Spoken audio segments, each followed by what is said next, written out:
শুধু দর্শক বন্ধু, আপনারা দেখছেন একে নিউজ বাংলা। আর এই মুহূর্তে উপস্থিত রয়েছি বাসন্তী থানার অন্তর্গত তালদা গ্রামে। আজকে আশ্চর্যজনক খবর পরিবেশন করব, শেষ পর্যন্ত দেখার অনুরোধ করব। আমাদের রাজ্যের যে সরকার চলছে, মাননীয় মমতা বন্দ্যোপাধ্যায় সরকার, মূলত এই সরকার ক্ষমতায় এসেছে জমি আন্দোলন করে সিঙ্গুর নন্দীগ্রাম নিয়ে।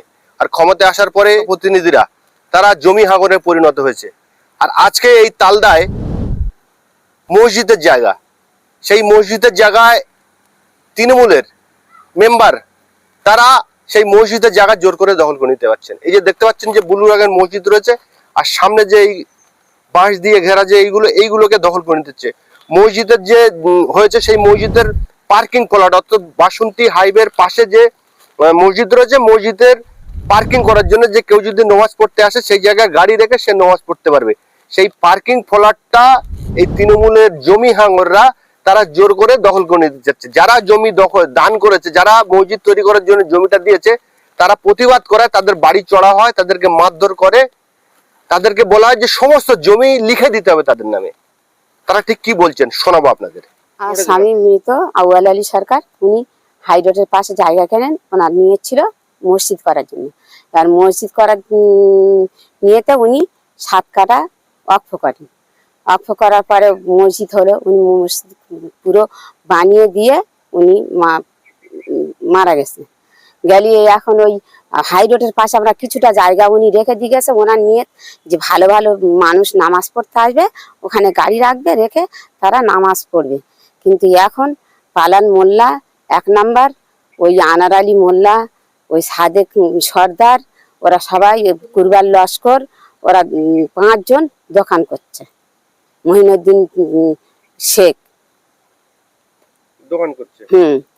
তাতে আমি বাধা দেওয়াতে আমার কাল মাগরিবের সময় ডাক করায়, করে বসে বলে তোদের জায়গা জমি সব লিখে নেবো। যখন জায়গা জমি লিখে নেওয়ার কথা বলেছে, তখন আমি বলেছি জায়গা জমি সূক্ষ্ম বিচার করবে, জায়গা জমি লেখার কোনো গল্প হবে না। বলে মেয়ের কাছে তো নেবো 5 কাঠা, মেয়ে সবসময় বলবে মেয়ের চুলির মুঠি ধরে লিখে নেবো। আর 50,000 অনুফালদার, আর হ্যাঁ আমাদের মেম্বার, আর উনি টিএমসি মেম্বার আমাদের, হ্যাঁ পঞ্চায়েত মেম্বার। হ্যাঁ, আর 50,000 টাকা দিতে হবে আমার বড় মেয়ের কাছে, ওনার দাবি। হ্যাঁ কি জান। আর এবারে কোনো গন্ডগোল যদি হয়, দেশের মানুষের মীমাংসা করলে উনি টাকা চাইতে হবে, উনি টাকা চাইবে। আর এবারে আমার বলছে তোমারও কাছে কিছু টুকিটাকি আছে, সব সই করে নেবো। আমি তখন বলেছি আমি সই মানবনি, জমি জায়গা সই করবনি বলে আমি তাড়াতাড়ি করে ছুটে পালিয়ে বাড়ি চলে আসার সাথে সাথে সব বাড়ি ঢুকেছে। তা 50-100 জন ঘরে অত্যাচার করেছে। হ্যাঁ লিখে দিতে হবে।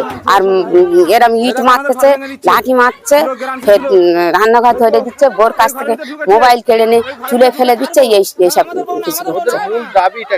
মূল দাবি জায়গা লিখে নেবে। হ্যাঁ, আর মসজিদের জায়গা ও তো দোকান করবে, আর আরো কিছু জায়গা মেয়ের নামে আছে, সেগুলো লিখে নেবে। ওরা মেম্বার বলে কথা, না লিখে দেওয়া হয়নি। চড়াও কালকে আমাদের গ্রামের লোক টোটাল সব মেম্বারের কথা শুনে মেম্বার 50 জন এসছে, 30 জন কেউ দাঁড়িয়ে আছে, কেউ হাত চালাচ্ছে, এরকম করছে। ঘরে আগুন লাগাচ্ছে।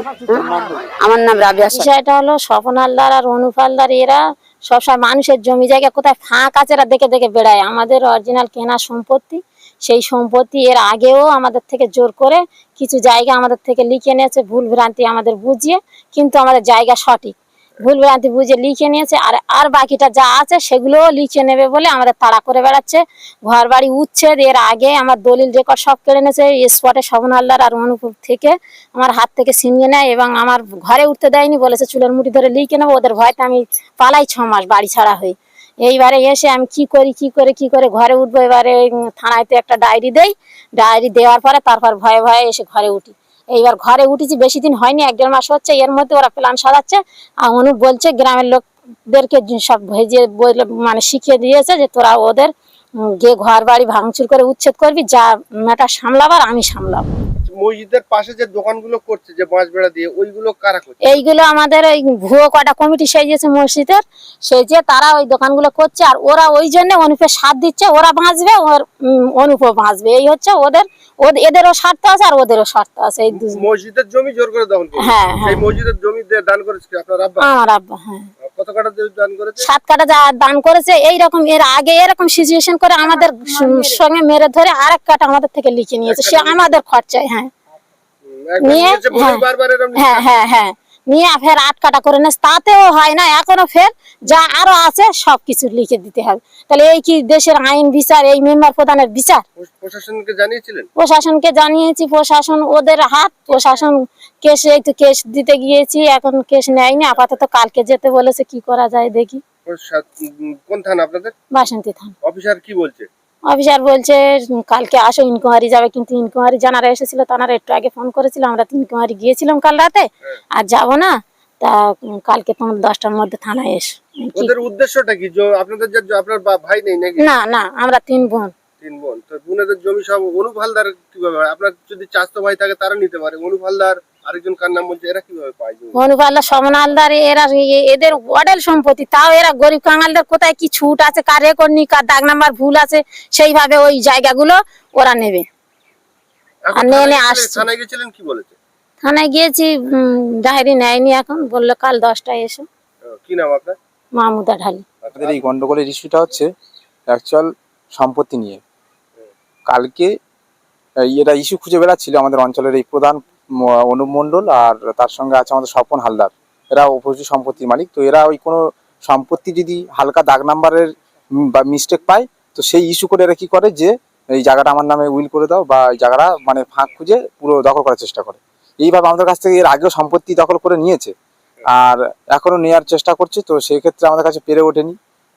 মায়ের তো অরিজিনাল রেকর্ড হয়ে এসছে, মায়ের নামে দলিল ইয়ের থেকে বিআর অফিস থেকে হয়ে এসছে, ও কোনোভাবে খবর পেয়ে গেছে, পাওয়ার পরে মার কাছে হুমকি দিয়ে মোটামুটি মার কাছ থেকে ওই দলিল আর রেকর্ডটা ছিনিয়ে নেওয়ার পরে হুমকি দেয়, অকথ্য ভাষায় গালাগালিও করে, ও অশ্লীল ভাষায়। অনুপ একটা অঞ্চলের একটা রাজনীতিবিদ হয়ে মেম্বার হয়ে সে অকথ্য ভাষা, অশ্লীল ভাষা। তারপরে মা সেই ভয়ে কালকে কি ঘটেছিল? কালকে হ্যাঁ। কি ঘটেছিল? তারপরে ওই মা 6 মাস তামিলনাড়ুতে চলে যায়, 6 মাস পরে ব্যাক করে ওই ডায়েরি করে, আর এই এসেছে মাস খানে হচ্ছে। এর মধ্যে মোটামুটি ওরা একটা সিম্পল ইস্যু করছে, মানে আমরা হালকা প্রতিবাদ করেছি যে মসজিদ জায়গায় এটা ওটা কেন হবে, এই যে দোকান, এই ব্যক্তিগত ব্যবহারটা কেন হবে? ওখানে পার্কিং স্লট, ওখানে গাড়ি থাকবে, যারা নামাজ পড়বে আবার গাড়ি বের করে নিয়ে চলে যাবে, যেহেতু ওটা হাইওয়ে, ওটা ন্যাশনাল হাইওয়ের কাছে গাড়ি ছিল, অ্যাক্সিডেন্ট হয়েছে, সেই ভিডিও ক্লিপও আমাদের কাছে আছে। ওখানে দাঁড় করিয়ে রেখে নামাজ পড়ছে, সেক্ষেত্রে অ্যাক্সিডেন্ট হয়েছে, সেই ভিডিও ক্লিপ আমাদের কাছে আছে। তো আমরা এর বিরুদ্ধে প্রতিবাদ হালকা করেছিলাম। তো সেই ক্ষেত্রে সেই এগুলো নিয়ে পাড়াতে আলোচনা করে আমার নানা মসজিদের জায়গাটা দান করেছে, ওনার সৎ উদ্দেশ্য যে মসজিদ হবে এবং মসজিদের পার্কিং স্লট হবে, দেখতে সুন্দর লাগবে, বাইরের এরিয়াটা সুন্দর লাগবে, এইভাবে মোটামুটি। তারপরে ওরা ওই ব্যক্তিগত ব্যবহারের জন্য ওই দোকান করা স্টার্ট করেছে। এই দেখলাম যে হ্যাঁ, ওই যে বাসগুলো দোকান করেছে, এই ওই দোকানগুলোর নাম হচ্ছে বাবলু মোল্লা আছে, সাদেক সর্দার আছে, আনার আলী মোল্লা আছে, কুরবান লস্কর আছে, জোহর আলী মোল্লা আছে।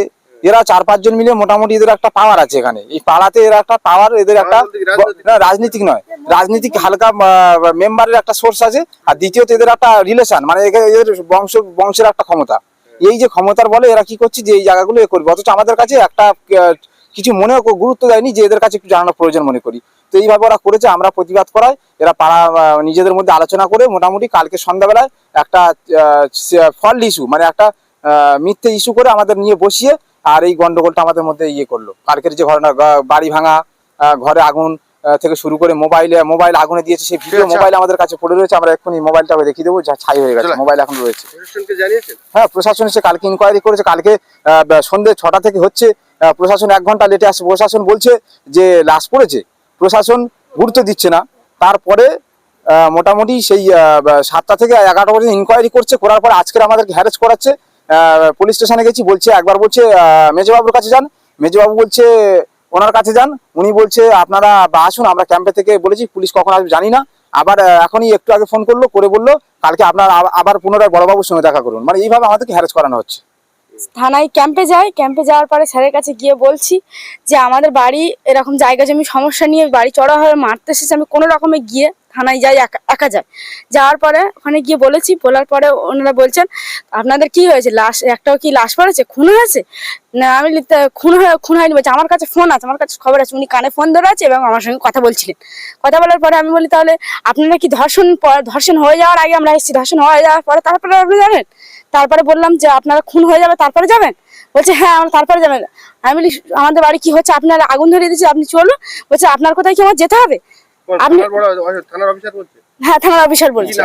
হ্যাঁ বলছে, তা আপনি আপনার কোথায় কি যেতে হবে? আপনি লাস্ট পুলিশ এসেছিল কি? তারপরে লাস্ট এসেছিল, বারবার অন্য জায়গাতে বড় জায়গাতে ফোন করার পরে তারপর এসেছিল। এসে কি বললো? এসে বললো, তারপরে ওই ফোন করেছে, ফোন করার পরে তারপরে এসছে। কি নাম আপনার? শাহিদা আফরিনা ঢালি।